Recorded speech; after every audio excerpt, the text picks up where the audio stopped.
મંત્રી જીતુ વાઘાણીના ગઢમાં આવી રહ્યા છે અરવિંદ કેજરીવાલ અને પંજાબના મુખ્યમંત્રી અને તે પહેલા તેમના પોસ્ટરો ઉતારવામાં રાત્રે આવે છે અને ગોપાલ ઇટાલિયાનો પિત્તો છટકે છે અને થાય છે જોવા જેવી।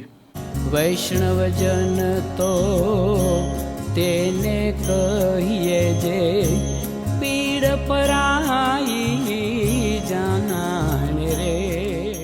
નમસ્કાર, આપ જોઈ રહ્યા છો નવજીવન ન્યૂઝ અને હું છું આપણી સાથે તોફિક ગાચી। ભાવનગર એટલે કે મંત્રી જીતુ વાઘાણી છે તેમનો મત વિસ્તાર કહેવાય, તેમનો જિલ્લો કહેવાય અને આ જિલ્લામાં કોળી સમાજના લોકો વીર માંધાતા ગ્રુપ છે તે સમૂહ લગ્નનું આયોજન કરે છે। આજે તે પહોંચવાના છે, જેમાં દિલ્હીના પૂર્વ મુખ્યમંત્રી અરવિંદ કેજરીવાલ છે અને પંજાબના મુખ્યમંત્રી ભગવંત માન છે અને તેમને આવકારવા માટે ભાવનગરના અલગ અલગ વિસ્તારોમાં પોસ્ટરો લાગેલા હતા અને રાત્રિના સમયે એક ખટારો ત્યાં પહોંચે છે અને ત્યાં પોસ્ટરો ઉતારવાનું કામ ચાલુ કરે છે અને વાત પહોંચે છે ધારાસભ્ય ગોપાલ ઇટાલિયા સુધી અને તેમના સાથે જોડાય છે આમ આદમી પાર્ટીના પ્રદેશ પ્રમુખ ઈસુદાન ગઢવી અને તે સ્થળ પર પહોંચે છે। તે સમયે એક પછી એક પોસ્ટરો ઉતારવામાં આવી રહ્યા હતા અને તે જ દરમિયાન ધારાસભ્યનો પિત્તો છટકે છે અને થઈ જાય છે મોટી બખેડા જેવી હાલત।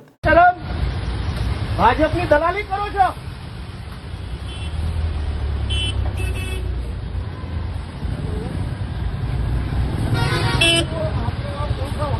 बोलो बोलो आपने बोला ना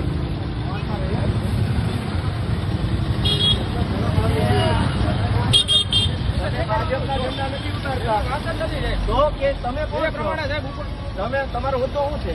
મારો હોદ્દો અત્યારે નહીં, હોદ્દો શું છે? ઓર્ડર બતાવો, લેખિત ઓર્ડર બતાવો ભાઈ, લેખિત ઓર્ડર બતાવો।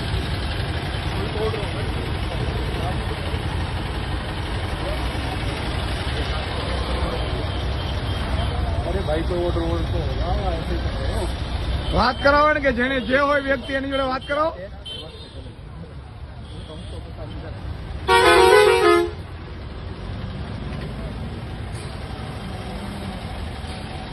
કરાવો વાત, એમને વાત કરાવો ને કે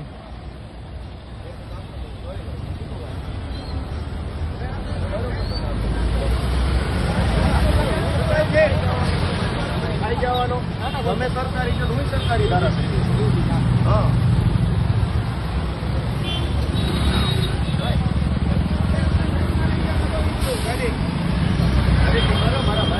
દબાવી નહીં, ગિલતી જ મારવી પડશે, પાછળ લગાડવા પડશે આપણે।